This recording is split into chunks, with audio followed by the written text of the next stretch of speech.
नमस्कार दोस्तों, आप सभी का बहुत बहुत स्वागत है। मैं हूं शुभंकर मिश्रा और आज हम बात करने जा रहे हैं उस भयावह धमाके की जिसने पूरे देश को हिलाकर रख दिया है। 11 साल बाद देश की राजधानी दिल्ली के लाल किले पर ऐसा धमाका हुआ है जिसने हर नागरिक के दिल में सनसनी फैला दी है। और दोस्तों, सबसे बड़ा इत्तेफाक और शायद इसे ही साजिश कहा जाए यह है कि कल सुबह जिस भयंकर तरीके से भारत में ब्लास्ट की योजना रची गई थी उसकी जड़ें श्रीनगर से लेकर फरीदाबाद और गुजरात तक फैली हुई थी। एक ऐसा टेरर नेटवर्क जो मिलकर भारत में केमिकल वेपन से हमला करने की साजिश रच रहा था। ऐसा हथियार जिससे हजारों नहीं लाखों लोग सिर्फ एक सांस लेने भर से तड़प तड़प कर मर सकते थे। यह जहर साइनाइड से भी 1000 गुना ज्यादा खतरनाक था। अब सवाल उठता है, ये लोग थे कौन?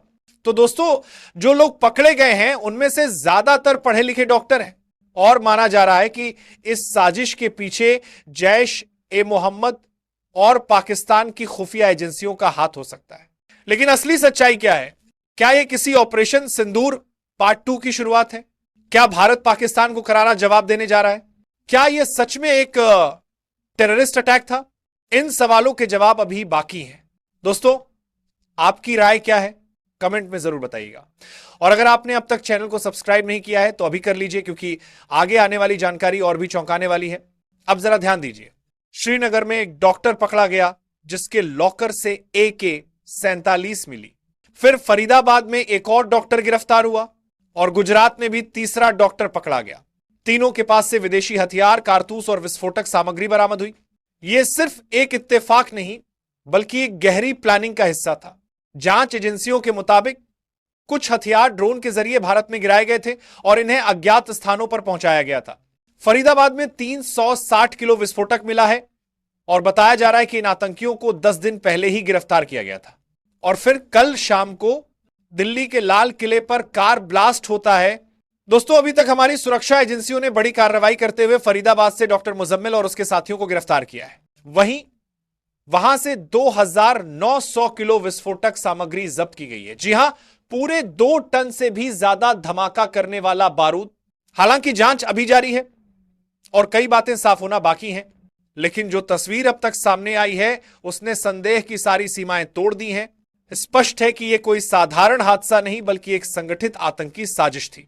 शुरुआती रिपोर्ट्स के मुताबिक 8 लोगों की मौत की पुष्टि हुई है, जबकि कुछ स्रोतों का कहना है कि यह आंकड़ा 13 तक पहुंच गया है। एक धीमी रफ्तार से चलती गाड़ी और अचानक हुआ भयावह विस्फोट जिसकी गूंज न केवल दिल्ली में बल्कि पूरे देश में सुनाई दी। दोस्तों, वो दृश्य इतना खौफनाक था कि न हम उसे दिखा सकते हैं और न बयान कर सकते हैं। सोशल मीडिया पर जो तस्वीरें आई हैं उन्हें देखकर कोई भी सिहर उठेगा। पर सबसे बड़ा सवाल यह है कि जब फरीदाबाद में इतनी बड़ी मात्रा में विस्फोटक बरामद हो चुका था तो आखिर दिल्ली पुलिस और इंटेलिजेंस ब्यूरो IB कैसे अलर्ट नहीं हुई? और अब जरा सिलसिला समझिए। दिन में फरीदाबाद से 2900 किलो विस्फोटक बरामद होता है और शाम होते होते दिल्ली में लाल किले के पास एक कार ब्लास्ट होता है। वो कार Hyundai i20 थी जिस पर हरियाणा का नंबर प्लेट लगा था। शुरुआती जांच में पता चला है कि वो कार नदीम नाम के व्यक्ति के नाम पर रजिस्टर्ड थी। अब जांच एजेंसियां नदीम और डॉक्टर मुजम्मिल के बीच कनेक्शन तलाश रही हैं।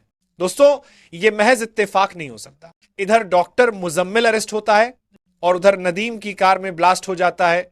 लोगों की मौत होती है, कई घायल हैं और अब पूरा सुरक्षा तंत्र यह समझने में जुटा है कि आखिर यह साजिश कितनी गहरी थी।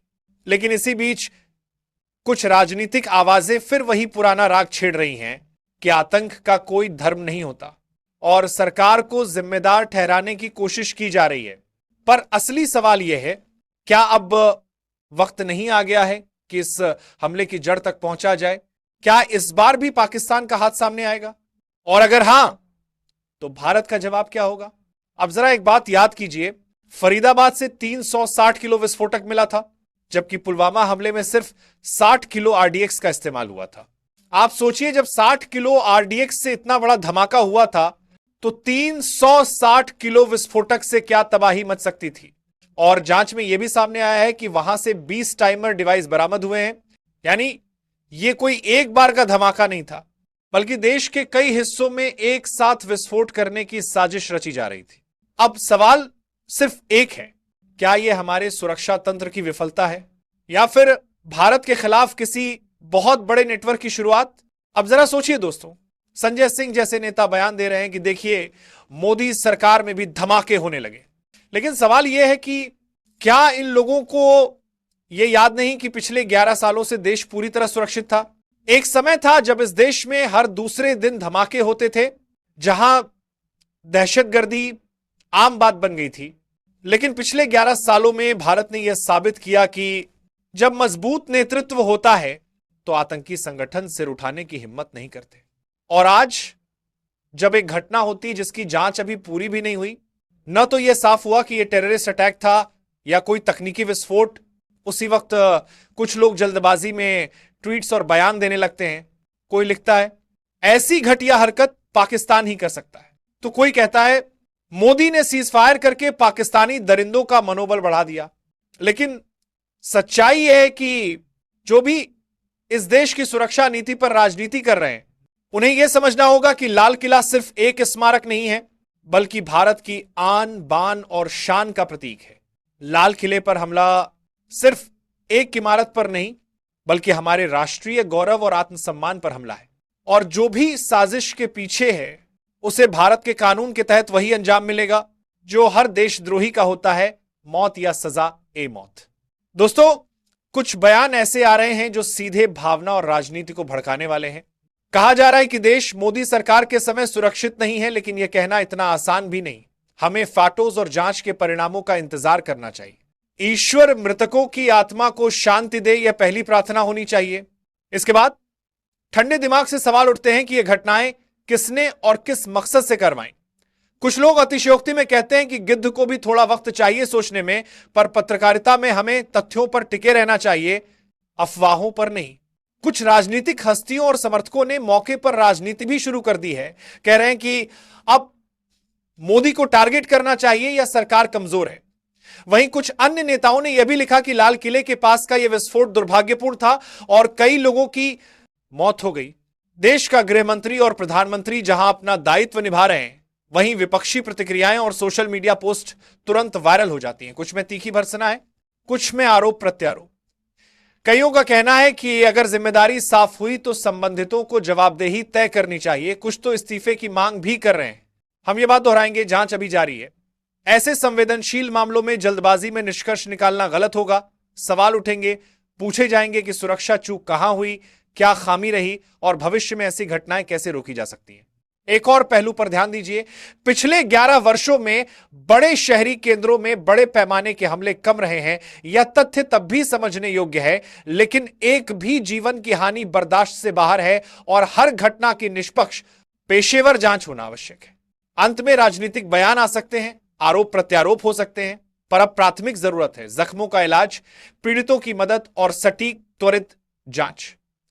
उसके बाद जनता को पारदर्शी रिपोर्ट दी जाए और जवाबदेही तय हो। दोस्तों, इस घटना ने साफ कर दिया है कि हमारी सुरक्षा चुनौतियां कितनी गंभीर हैं और जहां एक और शक की सुई अक्सर पड़ोसी देशों की ओर इशारा करती है, वहीं दूसरी ओर मीडिया की तेजी से फैलती अफवाहें और राजनीतिक बयान भी स्थिति को और उलझा देते हैं। हकीकत यही है कि जरूरी नहीं हर बयान सच्चाई हो, इसलिए अभी हमारी प्राथमिकता है स्रोतों की पड़ताल, पीड़ितों की मदद और निष्पक्ष जांच। जिन भी ताकतों का हाथ सामने आएगा, कानून के मुताबिक कड़ाई से निपटा जाएगा। हम चैनल पर ऐसे ही घटनाओं की सटीक और जिम्मेदार कवरेज लाते रहेंगे। अपडेट के लिए हमारे साथ बने रहें, कमेंट में अपनी राय लिखिए और चैनल को सब्सक्राइब करें। इन्हीं शब्दों के साथ मैं शुभांकर मिश्रा आज के लिए यही कहूंगा, देश पहले, राजनीति बाद में। नमस्कार।